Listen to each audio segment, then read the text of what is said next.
And welcome, everyone, to another episode of Mike Sports. I'm your host, Eric, joined as always by my co-host, Landry. How you doing tonight? It's nice to be back. It's been a little while. Yeah, we took a little hiatus, some personal reasons and, some illnesses and just, and just wires getting crossed. And so, but now we're back. The Combines this weekend in the NFL, and free agency about 3 weeks away. And so, I guess there's a lot to talk about. There's teams are going to start to shape their offseason and what their plans are. The Eagles already announced they're declining the option on linebacker Nigel Bradham. The Cowboys are going to have to make a decision on Dak Prescott.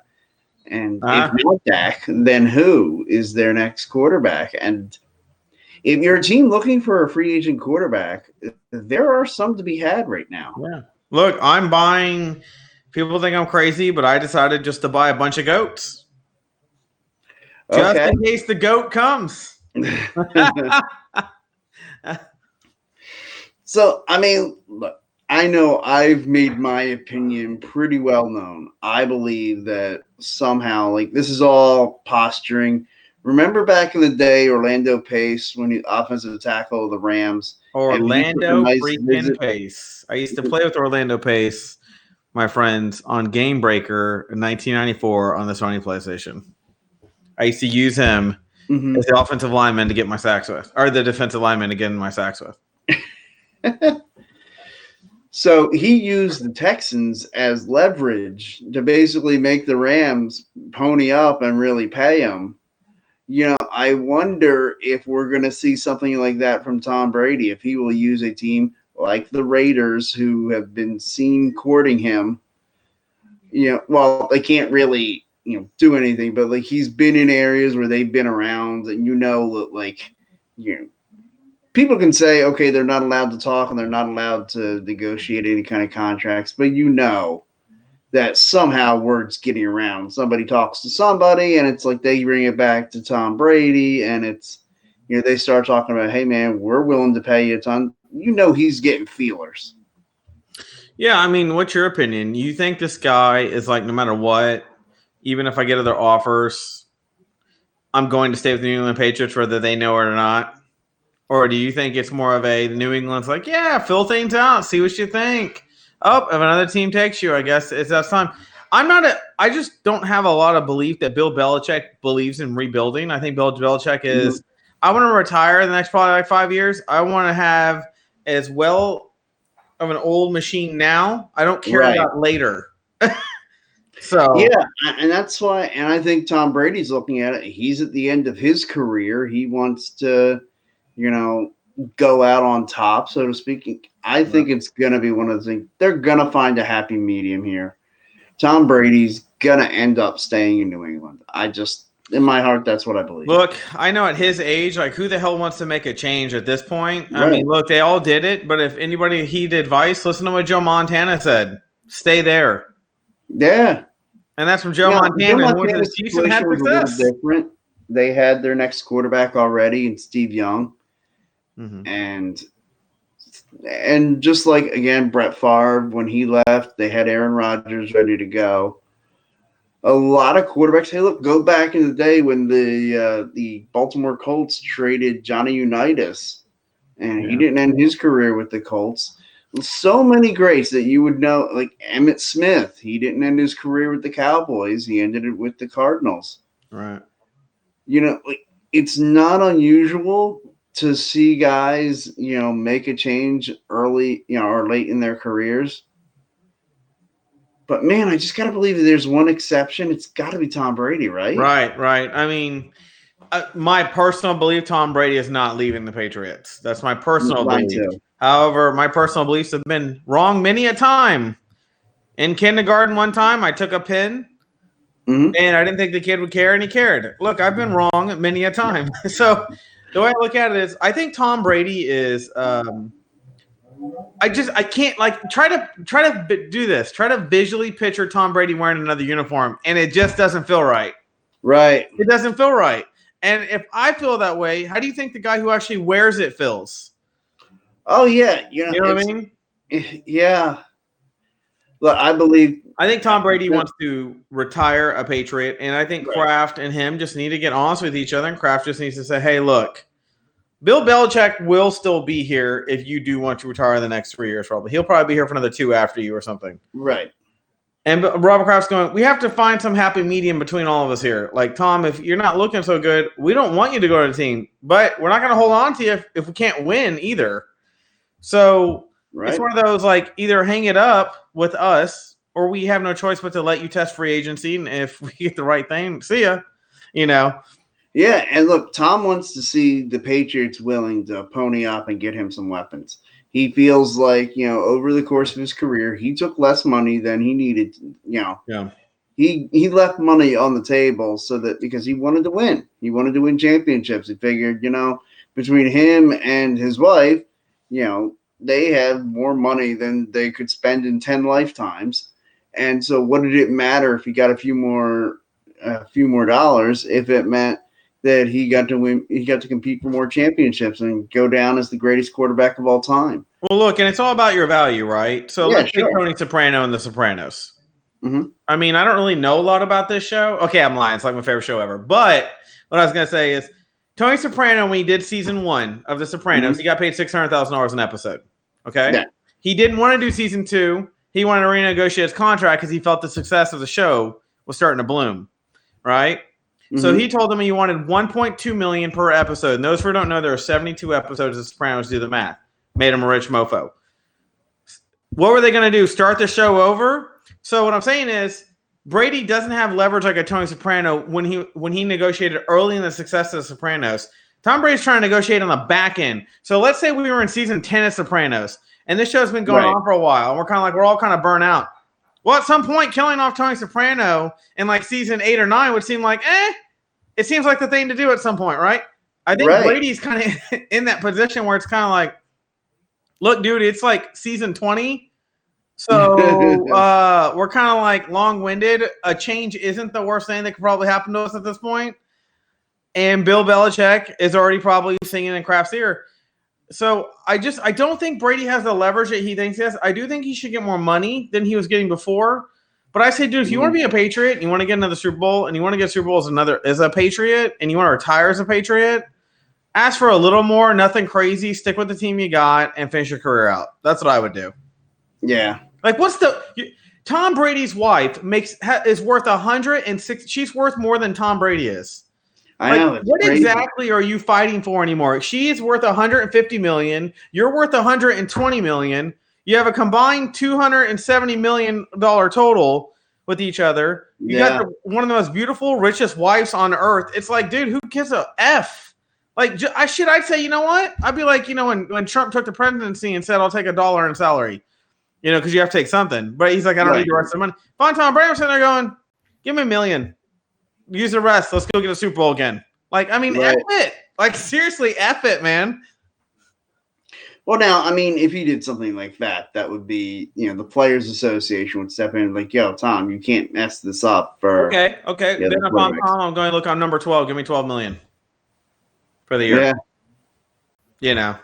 I mean, I would just go with something like stupid and just go, I want to get as many rings as I can here. I really don't give a shit about the money. My wife is freaking loaded. I'm freaking loaded.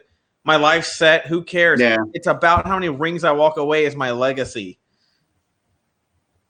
Well, and that's kind of what he has told the Patriots is, look, I mean, if you guys are going to be committed, like he wanted a commitment from them that they're going to go get him weapons to build a dynamic offense again. Because he felt like this offense was lackluster, and it was. It was putrid at times. And now, I will say this. I like Dak Prescott, but I would take Tom Brady with Mike McCarthy, with the talent we have, and I think in the next 2 years we can make a really good run at the Super Bowl, like with that system and that setup. I do think they'd be a good fit. But even I have the hardest time picturing Tom Brady putting on a physical Cowboys helmet. I'm like, Tom Brady? What? Like, there's something weird about it. There's something. It's like he's like Boston. He's like just something like I just can't quite put my finger on it, but there's something just a little off about it. Now, aside from Tom Brady, who we've already kind of, I think we've Never heard of delved the guy. into. Never heard Yeah, of him. right. Yeah. There's a few other free agent quarterbacks and some teams that maybe need quarterbacks. Right. So I wanted to play a little game, see if you wanted to, I'll name a quarterback, you give me a possible destination. Welcome to the Eric Game Show about quarterbacks. Go. That's right. Do it. So, all right, Marcus Mariota. Wait, what are my options here? Sorry, I'm drinking a little Any whiskey. team that you feel needs a quarterback, and where would they go? What team should take yeah, him? Raiders. I think Okay. Raiders need to dump Derek Carr. I think if Derek Carr's a good quarterback, I think he's played out there. Like, I think he's done there. Yeah. Okay.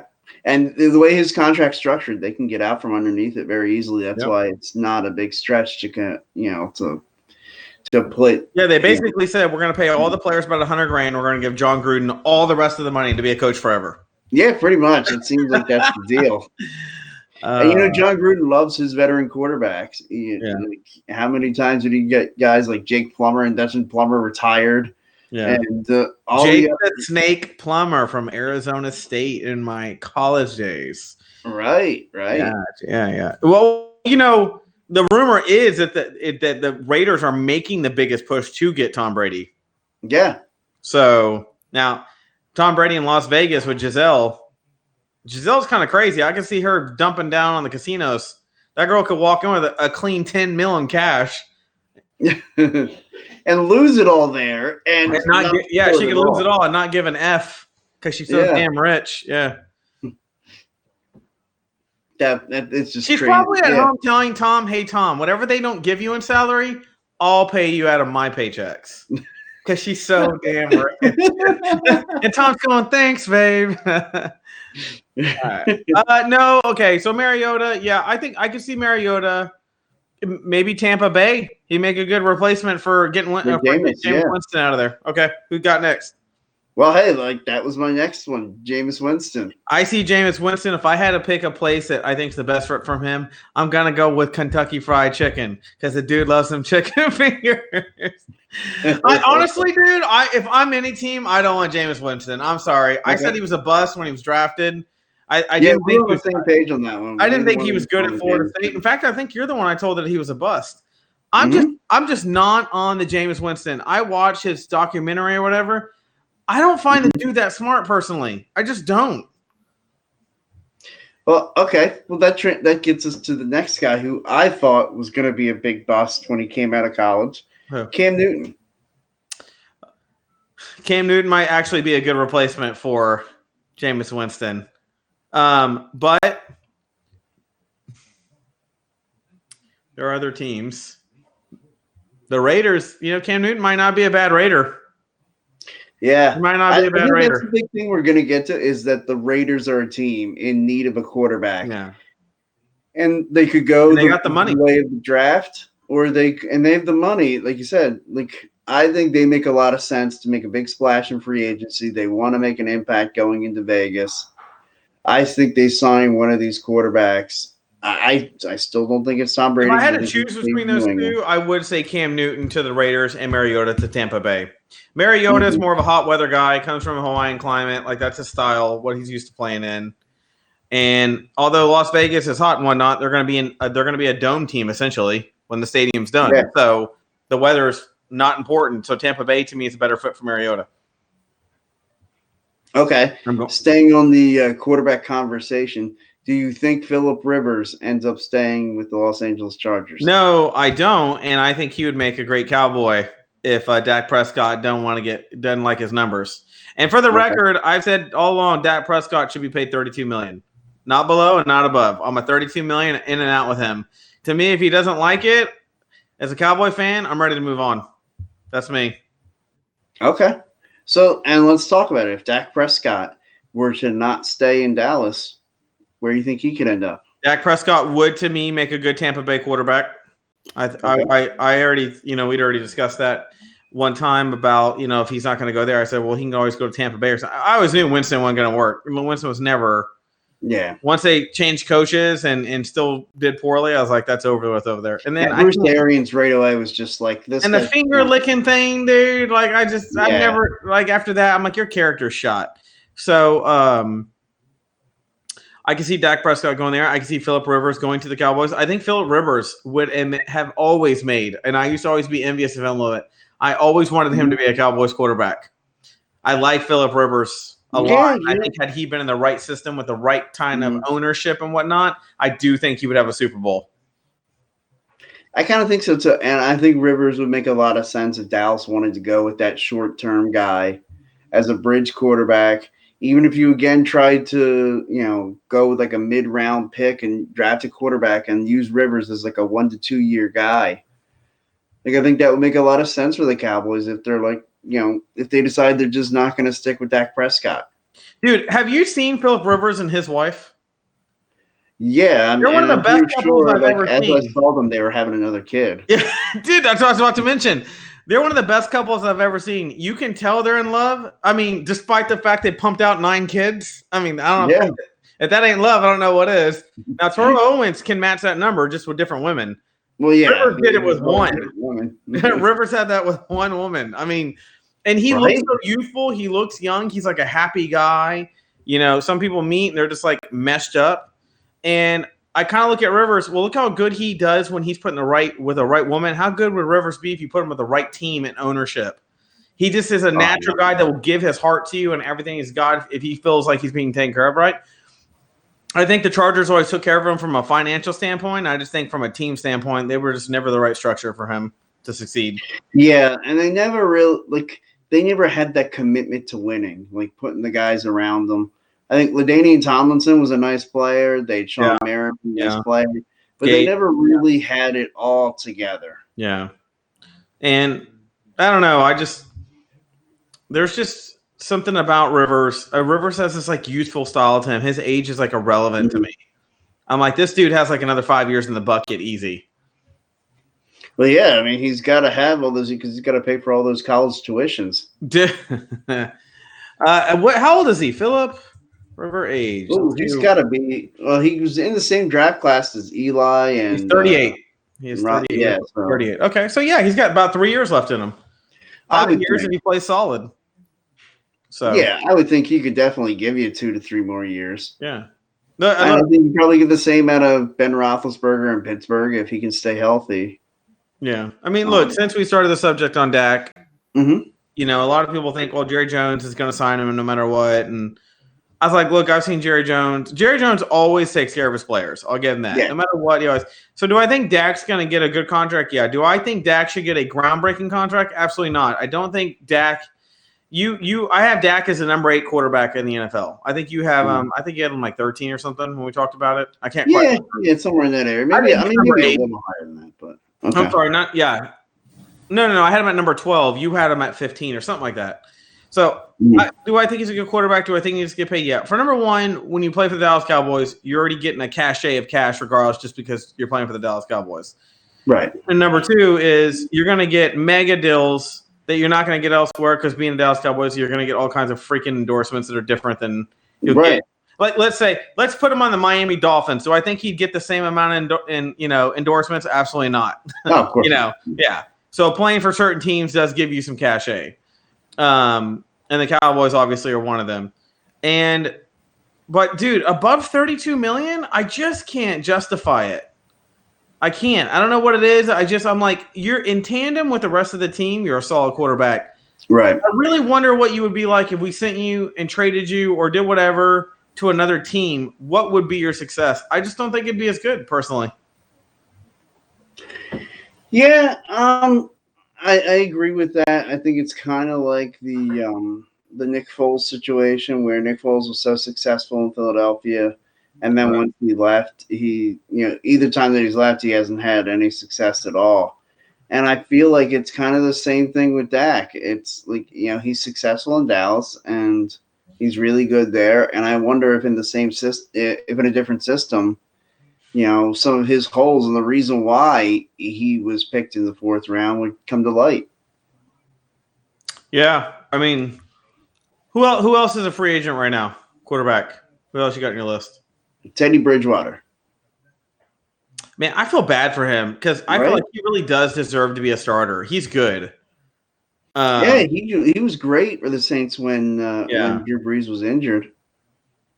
Well, where I think he'd be the best fit, but not a starter, is the Arizona Cardinals. To me, him and Rosen. Lollipop Kid.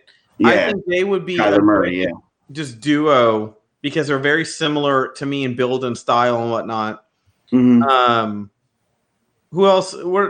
What are the three teams that probably are the best like quarterback needing teams right now? Would you say? Well, the Bengals and the Dolphins, I feel like they're going to address their quarterback needs in the draft. Yeah. You've talked about a couple of possible fits for the Bucks, the Panthers, who are probably going to be moving on from their quarterbacks. And of course, Could you imagine? Denver Broncos, again, they're another team that I feel like they need a quarterback. Which me and you have discussed before, which is crazy being that Elway's the GM. They cannot lock down a freaking quarterback, and the GM of your team is one of the greatest quarterbacks in NFL history. Right. I've never understood that. Well, I mean, maybe because John Elway's just a terrible human being, but what the fuck? Edit beep. I don't know what you're talking about. Yeah. Well, that's still all the old residual stuff from his spurning Baltimore. Yeah. Yeah. Which I remember so well, seeing as I was like 2.5 years old when that happened. The only thing that offends me by John Elway is when he smiles, he has too much gum. I am offended by that when I see it. Well, other than that, when he smiles, the front of his tooth is in Denver. The back of the tooth is in Wyoming. Oh, you will burn, sir. You will burn. So, all right. I can't attack his play. He was that can't be all the quarterbacks. Mariota. We've basically gone through Mariota, Cam, and Dak. Who else is there? Well, like I said, Teddy Bridgewater. Well, Teddy Bridgewater. And look, Teddy Bridgewater. Let's be honest. Terry Bridgewater is going to end up like Fitzpatrick. Yeah. At this point, yeah. Taysom Hill. What do you think of him? Do you think the Saints try to keep him? Oh, hey, though, you know who we haven't talked about is Drew Brees hasn't said if he's going to commit to playing next season. He doesn't know. He's unsure. I heard something where he's saying he was going to play, and if he did play, it would only be for the Saints. He wouldn't go into free agency. Yeah. See, he's acting kind of like I think Tom Brady should be about it. Yeah. He's kind of like, look, if it's time for me to be traded or something, or me to be total free agent, and you guys want no interest, let's just go ahead and wrap it up. You know what I mean? Yeah, and I think he's going to end up. He's going to play another year with the Saints. They're going to try to retool and make another run. But I think if I was a player, I guess I mentally set like spiritual milestones, so to speak. So one of those would be like, I'm going to play the 2020 season. Mm-hmm. Or, for the older guys, and I'm going to cap it out there and say we're in a new decade now. Let the new players, the new generations come up. So I would probably, if I was still going to play, this would be it. Like this would be the year, my last year, and then I'd hang it up. And say, dude, there's a whole 10-year span. Who will we be talking about in 2031? You know what I mean? Yeah, I mean, right. Like if you're somebody like a Phillip Rivers age, a Tom Brady, Drew Brees. Yeah, I would say, and especially like a Tom Brady, if you come out there and say the Patriots decide they're going to go for it the way you want to, and you guys go out there, you win another championship.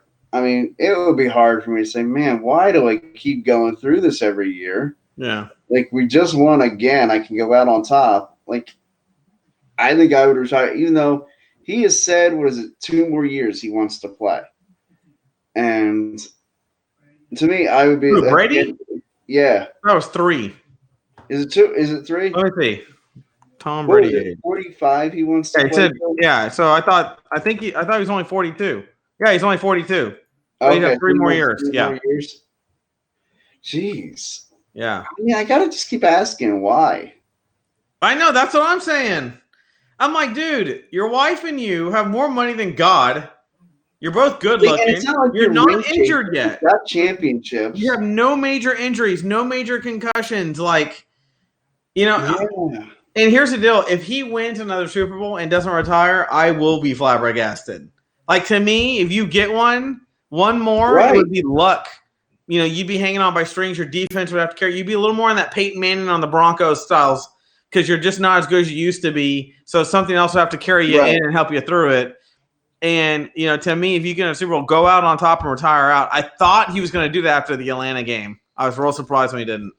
Yeah, the one against the Rams is the one I thought he might retire, because then it's like, okay, you lost the Super Bowl to the Eagles, and then you came back and you got another one after that. That's one where it might have been like, okay, you know what? To me, I see what you're saying. Like, he knew he could probably get one more or whatnot. I'm going, what is the greatest thing I could ever go out on? And that Atlanta game.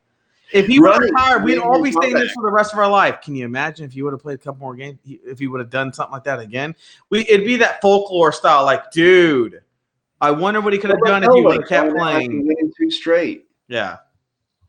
And there's like, man, if he had come back, could they have three-peated? Yeah. Yeah. I think if he would have walked away after the Atlanta game, he would have kind of left in like a folklore legend kind of way, being like, oh my God, man. He probably could have put 2 or 3 more Super Bowls up. You know, right? And now it's going to be, man, he can't throw as far anymore, dude. When he got hit, I saw dust come off him, like it's, you know, yeah. He's going to throw a pass, and it's going to be some terrible play, and someone's going to, man, if Tom Brady was still alive, he wouldn't allow that. Which is crazy because did everybody forget he threw a pick against Atlanta, and he tried to tackle the guy. Which was ridiculous. Terrible. Because he ran like a 6'1" 40 to the guy. Like, I was just like, just stop, Brady. Stop. Yeah, they timed his 40 with a calendar. And he couldn't catch the dude, and you saw Giselle doing a double flip onto the field, kick the dude across the helmet, and then flip back up to the box. No one noticed. You got to watch Nobody even noticed. That's how freaking inconspicuous she was. Dude, have you ever watched her like in the box when he's playing? She's insane. She's that's my husband. Like, she'll kill you, dude. In the world, she'll kill you if you touch Tom Brady. Oh God! And do you remember hearing about when the Super Bowl against the Giants, the second one against the Giants that they lost, and like she's on her way down, like she's on the elevator to come down to go see Tom after they lost, and like she runs into a couple Giants fans heckling her, and she goes off on them like, Tom can't catch the balls too. It's like out on them. She says something like, "What do you expect him to catch the ball and throw it, or something like that?" Yeah. And what's funny is you know, when Tom Brady's asked, like, you know, they were like, Giselle seems fiercely competitive. He goes, at home, he goes, and I'm not kidding. He goes, she is a total sweetheart to me.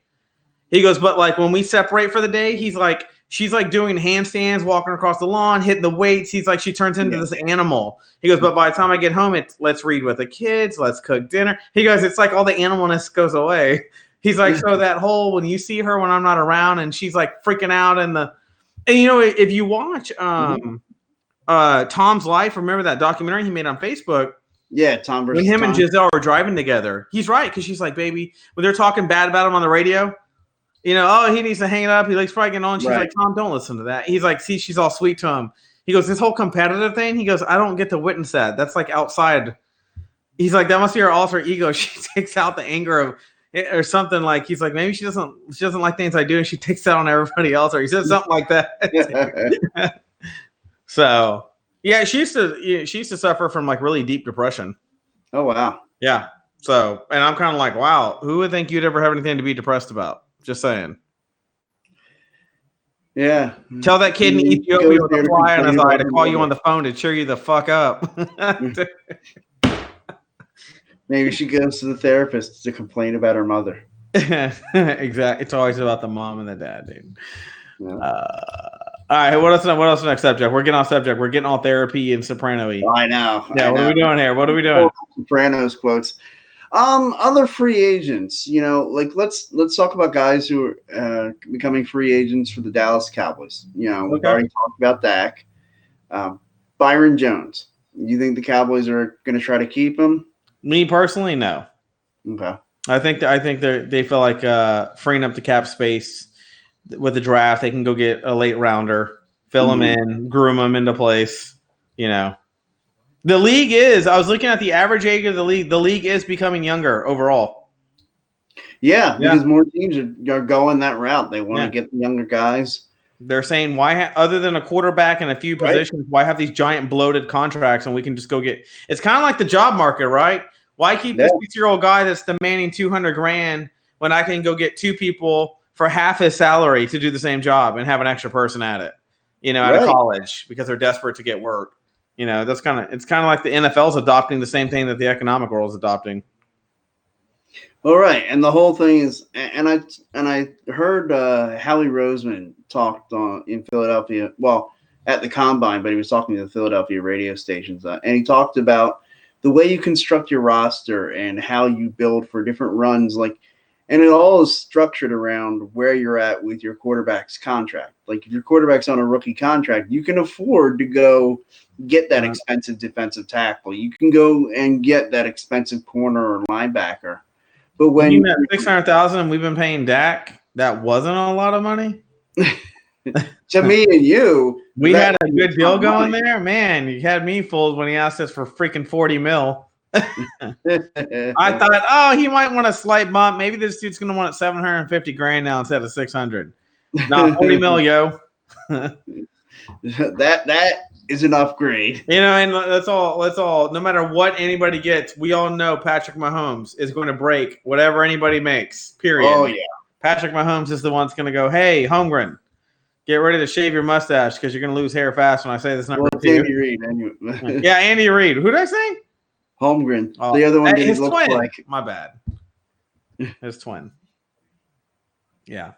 Yeah, it's funny because Patrick Mahomes is the one sitting there being like, I can't wait to see what Dak Prescott gets because whatever he gets, everybody's raising my feelings.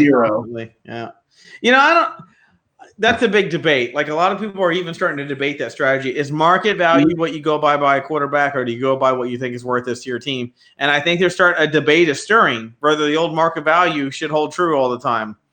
Well, it's an interesting subject. I know that it tends to go that way, that you go market value. The next quarterback paid is the one that gets the most money. In my opinion, what Dak Prescott is doing is saying, I want more or on par or around what Wentz got. I think he looks at Wentz as his parallel to his career, Mm-hmm. And I don't think Dak is as good as Wentz. I don't think he's way worse, but I don't think he's as good as Wentz. So I'm kind of like, what did Wentz get? 33? 32. 32. Okay, so I'm not way off of my 32 then. Actually, it might have been less than that. I have to look up Carson Wentz's contract. I'm gonna look it up right now. Yeah.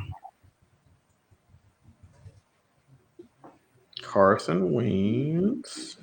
Where's Mr. Sports Track? I like Sports Track. Here we go. 4 years, $128 million. Yeah, that would be 32. 30. Yeah. Yeah, 32. Yeah. Okay. So, Dak Prescott saying, hey, I'm getting a contract 2 years later after Wentz signed his. So 32 mil is actually a pretty good deal. But he's already turned down 32 mil. So we already know 32 mil ain't what he's going to accept. Right. He wants 40. And now, what would you give Dak Prescott? The most I would lean is 34. But that'd be pushing. Yeah, that was going to be the number I was going to go. Okay, you said 40, and I'm sorry, dude. Like, we ain't coming close to 40. Okay, it's not 32. We'll give you more because – how much you want to bet his number 4 on his jersey is making him think 40? He's, trying to, put some things together to kind of synchronize why. What would you – if you were Jerry Jones right now, mm-hmm. and let's face it, Eric Ward and Jerry Jones' outfit would probably catch on fire, being an Eagle fan. But if you were Jerry Jones – what would you do right now in this predicament? Would you have franchise tagged him? Would you give him a contract? Would you give him the number he wanted? What would you do? I would have been trying to negotiate this contract before Carson went. Way back. Yeah. September of last year to me. Because to me, that was more important. That's why as an Eagles fan, I wanted Carson Wentz to be the guy starting the trend of those quarterbacks getting signed. And not at the end of it, because the guy who gets paid last is always the one that gets paid more. Yeah. And so I would have gotten out in front of it, which is what I suggested for the Eagles, and I'm glad that they did. Right. So yeah, that's first and foremost. What would I do? I'm taking over now in this spot. I would give him a couple extra million. I think 34, maybe 34 and a half per year. And I would say to my conversation with Dak or his agent, would be, look, man, obviously we're not going 40. Like, that's ridiculous. Like, stop it. We're not gonna go 40. Okay, you said no to 32. 34 and a half a year. That's our offer. Like, come on, let's. Okay, and let's say he says absolutely not. Let's say he rejects it outright. At that point, you being Jerry Jones, would you move? Yeah, exactly. And that's where I'm at too. I'm like, look, man, even Cowboy fans are like, you're getting kind of ridiculous, Dak. I'd just say, cool, man. You think you can get 40 in the open market? Go sign with the Raiders. Good luck with that. And I think who set this standard is fucking Zeke Elliott. Is the one who set this standard, and I said he should have never got $90 million in my opinion. So I mean, and when they were, I would have gave him 75, 70, or whatever, somewhere around there, 64. I even took a year off that. I wouldn't have given him as the longest one as like they gave me either. Right. That's me. I'd rather give someone more money and have them short term. Now, I'd have said, good luck, buddy. Let's see how much money you make there in Cancun. Yeah. I would almost rather tell Dak, we'll give you $40 million, but we're going to give you a 1-year contract then. Well, I mean, that's essentially, you franchise them. And no, I'm saying if you didn't franchise them. Yeah, well, that's what I'm saying. Like, if you're going to do that, only a 1-year deal, then just franchise them. Yeah, well, they already did that. So, yeah. And the reason I think, in my opinion, I'd be hesitant about Dak, I want Mike McCarthy to tell me he thinks he's the quarterback he wants.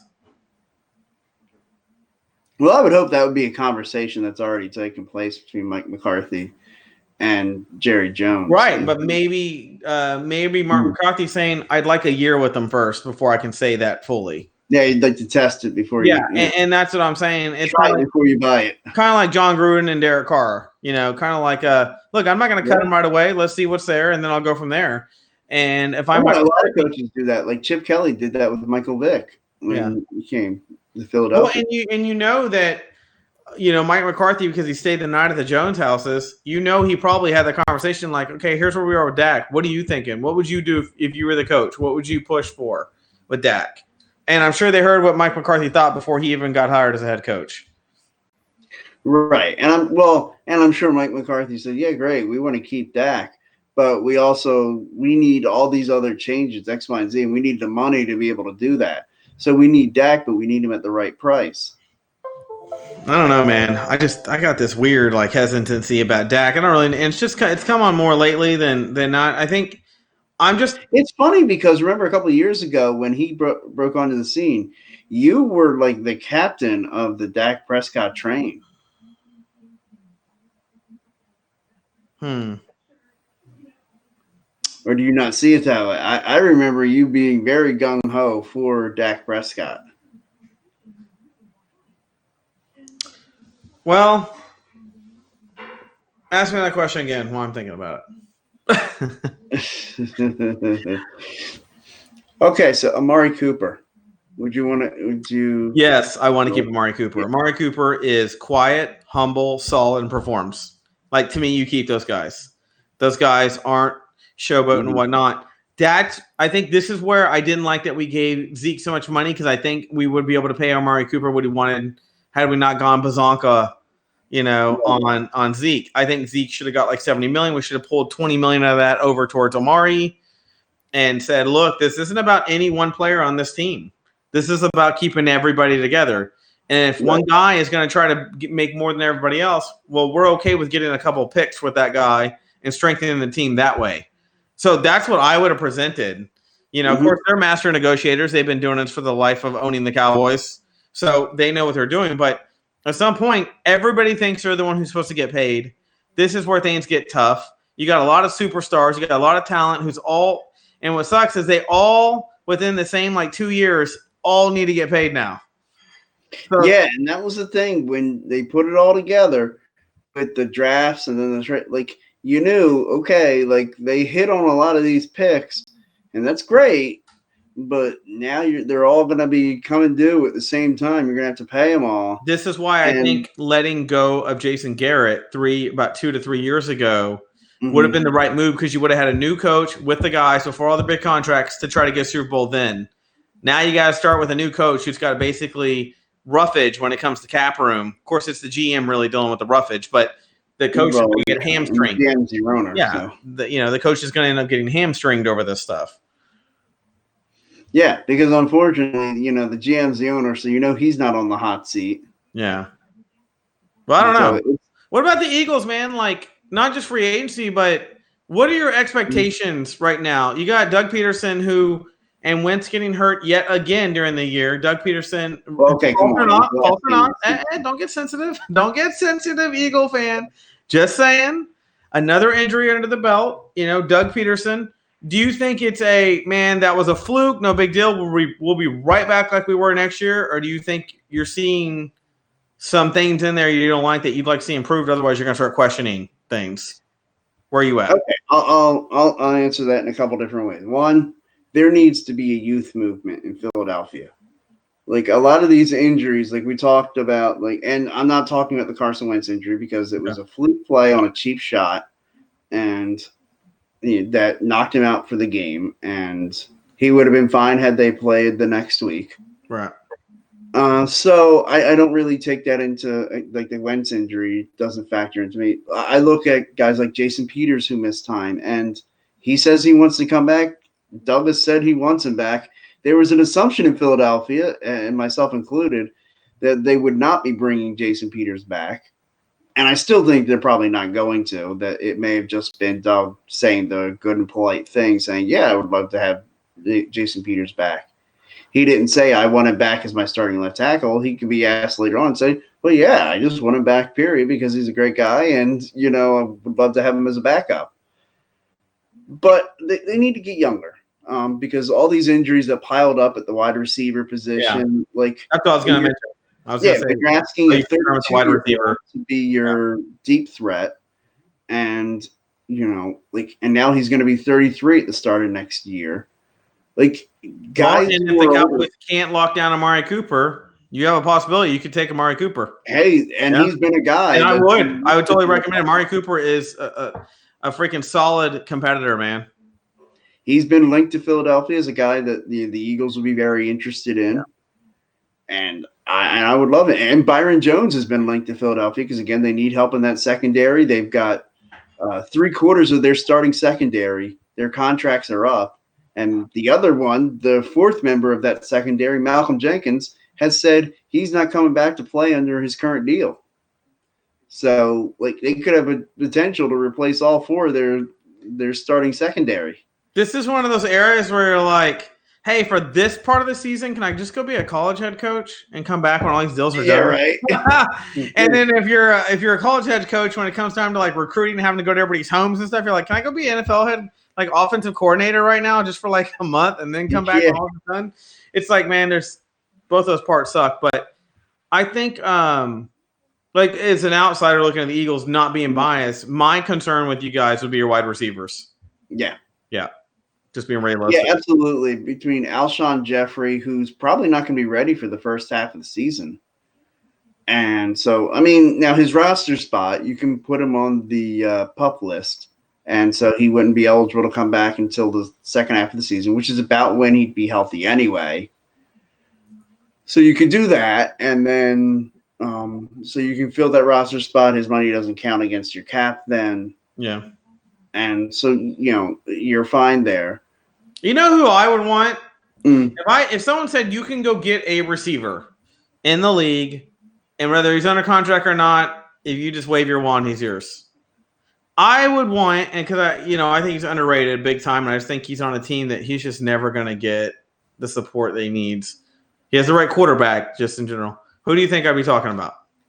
Well, I know for me, the guy I would mention would be Julio Jones. Okay. He would be my second. I'd want Hopkins from the Texans. Yeah. I think that guy, you put him on an elite team with an elite defense. Yeah. And the thing with his hands are like freaking glue. And I feel like the guy makes these amazing catches, but somewhere the Texans blow something on defense and the team, 28-point lead on the Kansas City. I just feel like, and I do think Watson, I personally think he's better than Lamar Jackson personally, but I think Lamar has better coaching. I think Lamar has a better overall structure of his team. I think Lamar is benefiting from that. I think you bring me hardball and put him on the Texans. I think Watson starts excelling in a lot of different ways. Okay. But and I got asked that earlier. Who do I think is the most underrated person in the NFL? I'm like, Hopkins is the most underrated guy in the NFL. He's rated high, but he when I talk about top receivers and whatnot, I hardly hear anybody ever mention his name.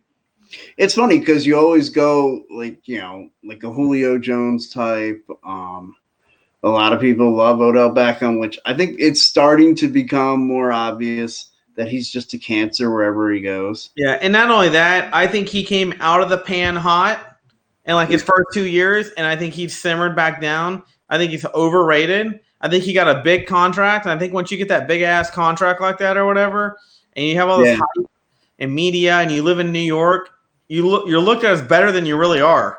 And I just don't think he's that good. Yeah, and you know what? And a guy I love, Amari Cooper. He's fixing to get paid this offseason, whether it's by Dallas or somebody. Jarvis Landry, Jarvis Landry is a fantastic receiver, yeah. Yeah, and his last name is enough to give him at least a $130 million contract. I mean, he's Jarvis Landry.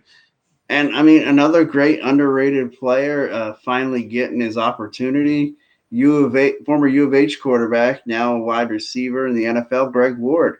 Yeah. I mean, like you said, that last name. Hey, what happened to my boy, U of H quarterback? What's his name? Greg Ward, right? No, the guy who floated around to the Broncos and then the Redskins. He's on the Redskins, my boy. Why can't I freaking get his name? Keenum. There we go. I think he's still in Washington. I'm not hearing you tell me how much you love Keenum. It's starting to really get to me a little bit. Yeah, I think he's still in Washington as their backup. So basically, we'll never hear from him again. Yeah, pretty much. What are the three teams that if you go to, in your opinion, you never hear about that player again? Bengals, obviously. Well, yeah, the Bengals, the Redskins, Chargers, maybe? Yeah, I mean, the Chargers would be right up there. Maybe the Dolphins. See, I think you hear about people when they go to the Dolphins because the Dolphins are in Miami, and Miami has a lot of pizzazz. So it's kind of like a Southern New York a little bit. You can still get some attention. Just hey, you could say the New York Jets because they've got to be the most the Jets, New York team. Yeah, the Jets fucking suck. I'm telling you, they're the most anti-New York team to ever play for New York. Yeah. They don't get any attention. They don't. Everybody should watch Hard Knocks, and once you see how the owner works, Woody Johnson or whatever his damn name is, freaking hippie liberal who doesn't even know to me how football works, in my opinion. He's like a hedge fund guy that got rich and decided, I just want to own a freaking football team. He's like a nerdy version of Jerry Jones. Just doesn't doesn't have the balls and the moxie to be a football owner, but acts like he's a big shot. Buys neon green lights for his entry when you walk in his building, but drafted butt fumble guy. It just to me, it's like the Jets never got the concept. You need that quarterback, that team leader that's gonna just be the face of your franchise. They wanted the face of their franchise to be like a Darrelle Revis. And look, God bless him, he was a great corner and was fantastic. But face of your franchise has to be your starting quarterback. When you try to build your team around something other than the starting quarterback, you ain't gonna go anywhere. So let's end on this note, since we're going to talk about quarterbacks. Let's go with this, our last subject. Tua and Burrow, right? Yeah. One, who do you think is going to perform better in the combine? And I don't think Joe Burrow's throwing in the combine, and Tua, I think, is still recovering from his injury. So neither of them would be my answer to that. I'm going to skip that because I totally forgot about the injury, and I don't know why Burrow's not throwing. But I did They know were about the saving injury. for pro day. We've seen a lot of quarterbacks start to do that now. So, who do you think's the better prospect for the NFL? Who would you pick number one? And do you think it's right for Joe Burrow to be thinking about holding out if drafted by the Bengals? Look, I always think if you get drafted in the NFL, no matter where you get taken, maybe I'm just an old school guy like that you should be honored to have gotten the opportunity to be drafted in the NFL. I just got a text from Archie Manning. He said, "Shut your mouth." Archie Manning, not me. And he I don't get it because he's an Ohio kid and he grew up a Bengals fan, I think. I don't understand why he now all of a sudden doesn't want to go play for. I would have thought. You know what it is to me? I watched him at the White House. Yeah, Donald Trump was hilarious, by the way. Cussed like 90 times in front of the team, but during a press conference, that's awesome. Burrow was a little cocky. I'm a little surprised. He's very cocky. He's got a lot cockier than I thought he was. Yeah, he's got. I expect you to be cocky on the field. It. I expect you to be cocky during the football game. I expect that. Bring it, kind of thing. But I'd never seen him in a suit outside of the game, and even then he was cocky. Yeah, I was like, oh, so this dude's just period, cocky. Tua to me is a little more humble. I personally think that's the upbringing, and I still think I watched a couple of shows who vote Tua. I think Burrow's the better quarterback still for the NFL. Oh, absolutely, yeah. Joe Burrow's better quarterback. Everything I've watched, every sports show that I've watched thinks Tua is the better prospect, and I think that's that whole Russell Wilson, Lamar Jackson, Watson. I think that whole syndrome of being able to run and all that kind of stuff and have that juke style to you.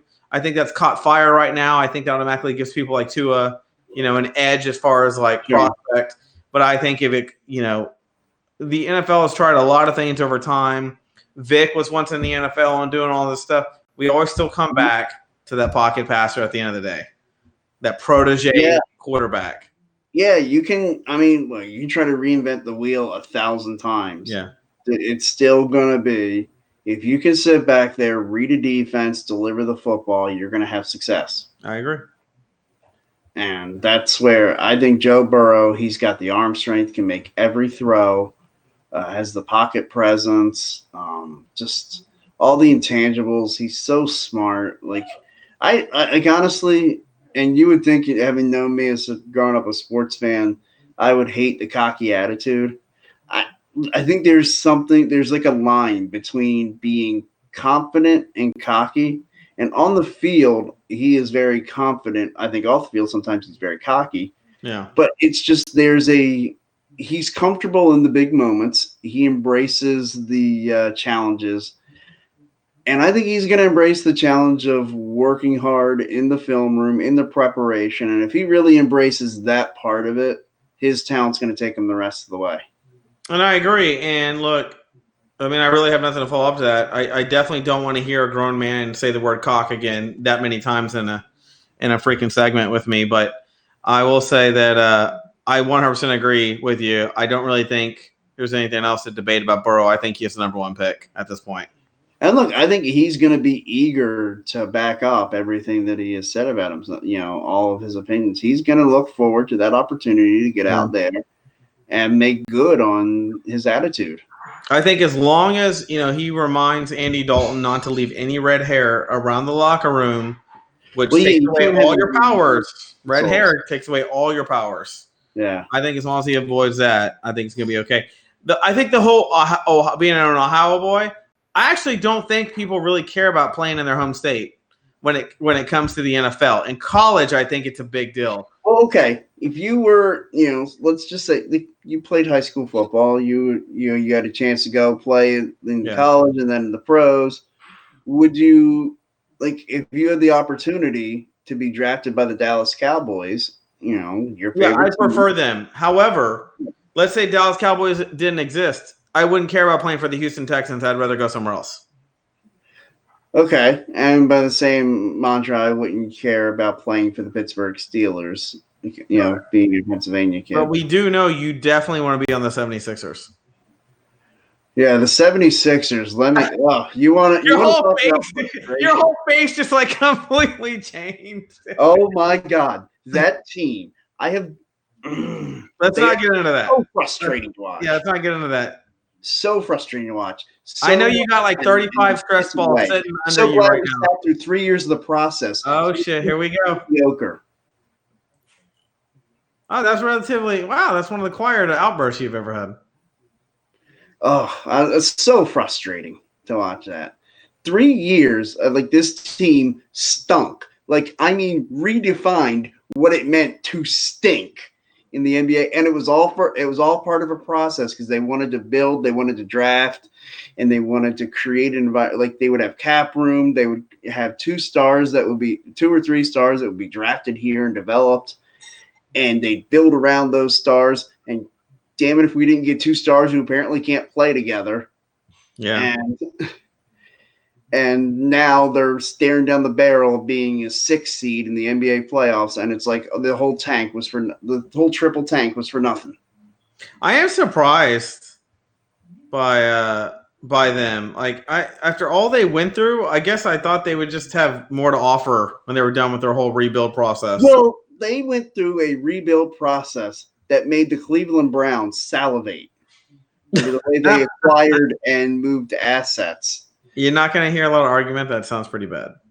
And, well, the thing is, they had a GM in Sam Hinkie, who actually former Houston Rockets assistant GM. And his idea was if you were a team that, say you were like a perennial 6 or 7 seed in the NBA playoffs, that was purgatory.